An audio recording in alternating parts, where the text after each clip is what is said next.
मेरे चैनल को सब्सक्राइब करें और बेल आइकन दबाकर भेड़ियों के झुंड का हिस्सा बनें।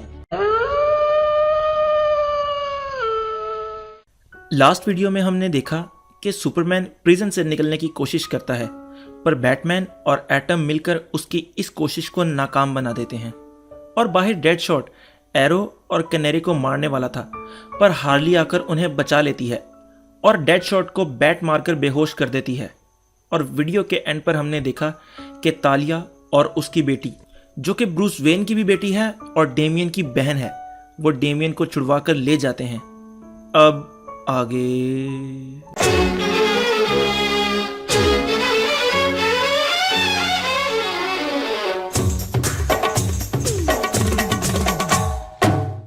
लास्ट वीडियो में हमने जैसा कि देखा था कि हार्ली ने डेडशॉट को बेहोश कर दिया था उसके सर पर बैट मारकर, और अब वो सर पर पट्टी बांधे हुए हार्ली के पास खड़ा चिल्ला रहा है, तुम्हारी हिम्मत भी कैसे हुई ऐसा कुछ करने की?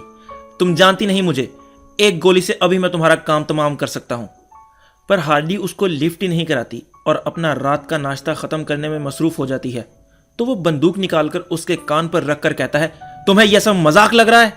इविल बैटमैन उसके कंधे पर हाथ रखकर कहता है, अब बस करो, बहुत हो गया, ये ना हो कि मुझे तुम्हें जबरदस्ती रोकना पड़े।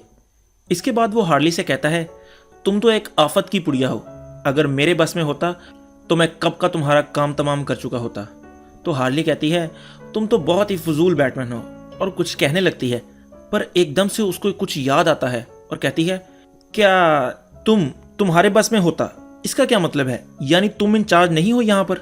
अगर तुम इंचार्ज नहीं हो तो ये सारा गेम खेल कौन रहा है? तो वो उसे रेशल गुल के पास ले आता है, जो ये सारा इविल बैटमैन वाला खेल खेल रहा है, और वो अपने तख्त पर बैठा हुआ है और उसके आसपास डेमियन, तालिया, उसकी बेटी, चीता और पॉइजन आइवी वगैरह खड़े हैं।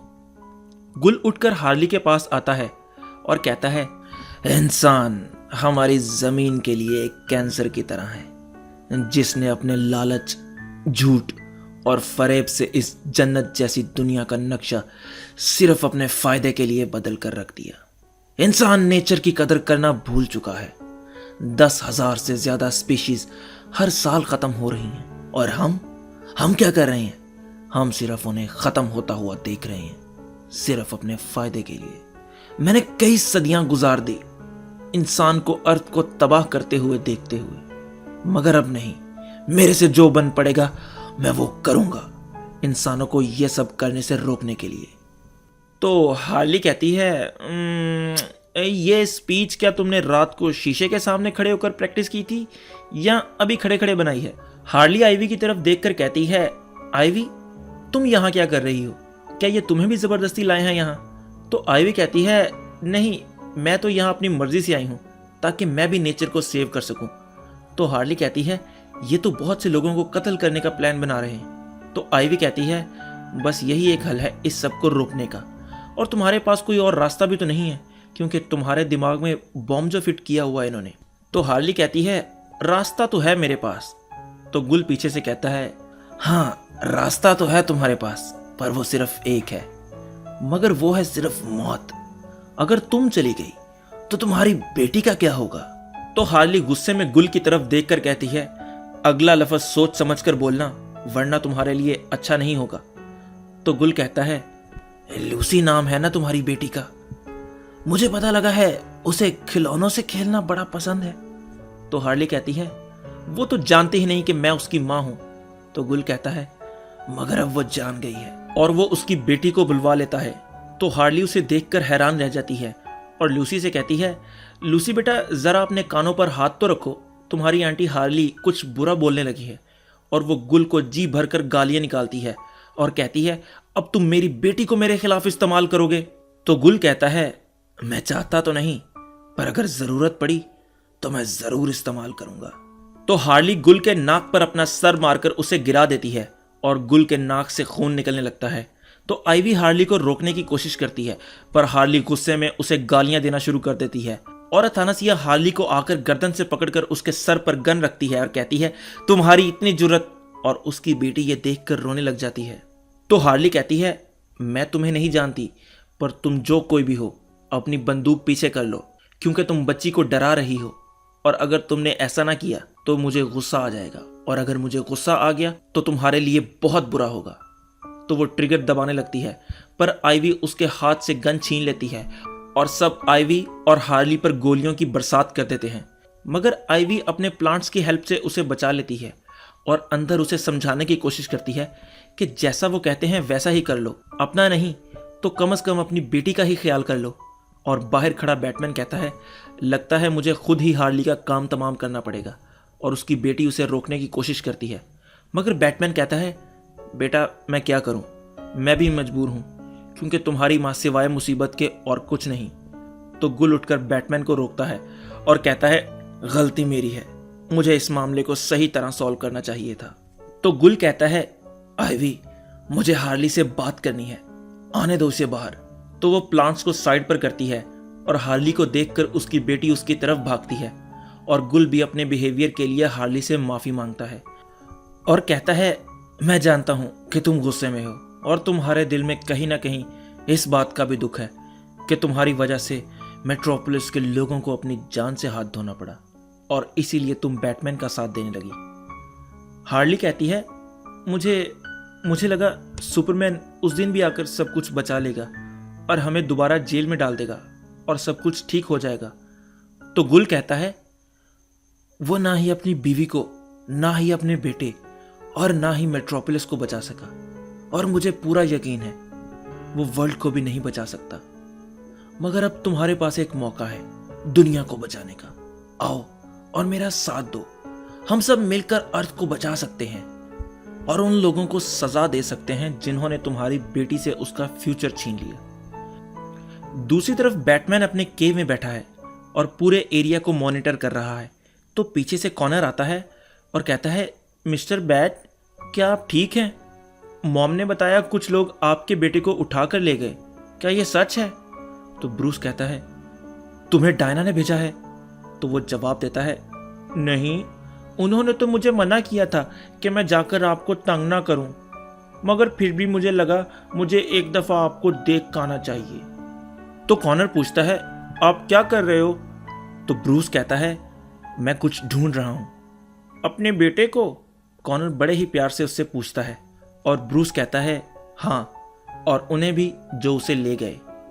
तो ब्रूस की नज़र सामने पड़े हुए ग्लास में $5 के नोट पर पड़ती है और उसे पुराना वक्त याद आता है जब एल्फ्रेड जिंदा था और वो दोनों बातें करते हुए जा रहे थे।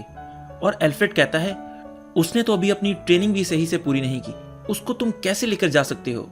और ब्रूस एल्फ्रेड को समझाने की कोशिश करता है कि परेशान मत हो, वो दिखने में ही छोटा है मगर वो छोटे पैकेट में बड़ा धमाका है। और वो दोनों वॉक करते हुए डेमियन के पास पहुंचते हैं, जो कि बैटमोबाइल के पास खड़ा है और आज उसकी की हुई ट्रेनिंग का टेस्ट था। और ये वो वक्त था जब डेमियन डिक के बाद नया नया रॉबिन बना था, मगर एल्फ्रेड नहीं चाहता था कि वो भी बाहर जाकर बैटमैन की तरह काम करे। पर ब्रूस कहता है, एल्फ्रेड, उसे एक मौका तो दो, एक रात के लिए उसे गॉथम में अकेला छोड़ते हैं, देखते हैं फिर क्या बनता है इसके साथ। तो ब्रूस उसे बैट प्लेन में बिठाता है और गॉथम में बैट केव के सबसे दूर पॉइंट पर छोड़ आता है और कहता है, अगर तुम सही रास्ता ढूंढ लोगे तो 3 घंटों में बैट केव वापस आ सकते हो। और इसके बाद बैटमैन वहां से चला जाता है। इसके जाने के बाद डेमियन अपनी घड़ी को 3 घंटों की बजाय 2 घंटों पर सेट करता है ताकि वो वक्त से पहले बैट केव पहुंच सके और बैट केव की तरफ भागता है। मगर रास्ते में उसे कुछ लोग नजर आते हैं जो कि एक लड़की से उसका पर्स और मोबाइल वगैरह छीनने की कोशिश कर रहे थे। तो डेमियन अपना कीमती वक्त निकालकर उस लड़की को गुंडों से बचाता है और उस लड़की से कहता है, मैंने पुलिस को इन्फॉर्म कर दिया है, वो किसी भी लम्हे यहाँ पर आते होंगे। तो वो लड़की अपने पर्स से $5 निकाल कर देती है और कहती है, मुझे पता है ये बहुत कम है, पर मेरे पास अभी सिर्फ इतने ही हैं। तो डेमियन कहता है, मैम, मैं इनाम के लालच में काम नहीं करता। मगर वो लड़की इंसिस्ट करती है कि वो ये $5 अपने पास रख ले और इतनी देर में पुलिस भी वहां पहुंच जाती है। इसके बाद वो छतें फलांगता हुआ जा रहा था कि उसे किसी एक खिड़की पर एक आदमी खड़ा हुआ नजर आता है।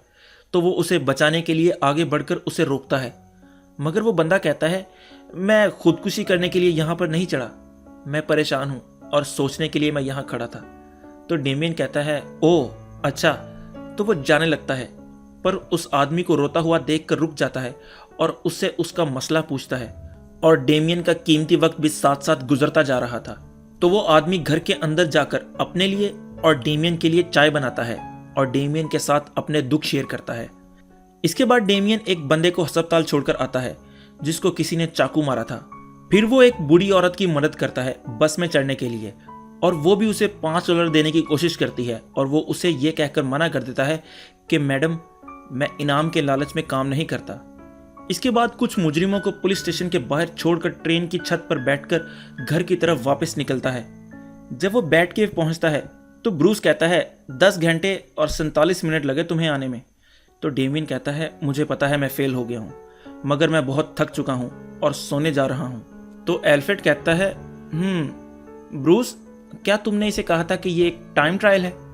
तो ब्रूस कहता है नहीं, मुझे तो ऐसा ही लगता है कि तुमने बच्चे को टाइम दिया होगा आने का, क्योंकि डेमियन, एक दफ़ा तुम्हारे बाप को उस पॉइंट से बैट केव तक आने में 3 दिन लग गए थे। तो ब्रूस आगे हाथ बढ़ाकर कहता है चलो अब वो $5 मुझे दे दो, क्योंकि हम सिविलियन से पैसे नहीं लेते। तो डेमियन वो $5 का नोट उसे देते हुए कहता है तो आप सब कुछ मॉनिटर कर रहे थे? तो ब्रूस कहता है हाँ, तुमने काफ़ी अच्छा काम किया, अब जाओ और जाकर थोड़ी रेस्ट कर लो। तो वो एल्फ्रेड के साथ बातें करता हुआ वहां से चला जाता है। और अब कहानी दोबारा प्रेजेंट में आ जाती है, जहां कॉनर ब्रूस के पास खड़ा कह रहा है क्या मैं कुछ मदद कर सकता हूं?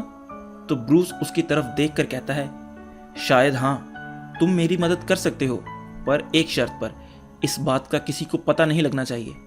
और वो अपना इंजेक्टर निकालता है और कहता है मैं कुछ ऐसा करने जा रहा हूं जिससे तुम कभी भी अपने पेरेंट्स से दूर नहीं होगे, मगर इसमें शायद थोड़ा दर्द होगा।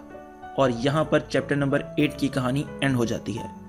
तो अगर आपको आज की वीडियो पसंद आई हो तो लाइक करें, कमेंट करें और सब्सक्राइब ज़रूर करें। तो खुश रहें, खुश रखें। अल्लाह हाफिज़।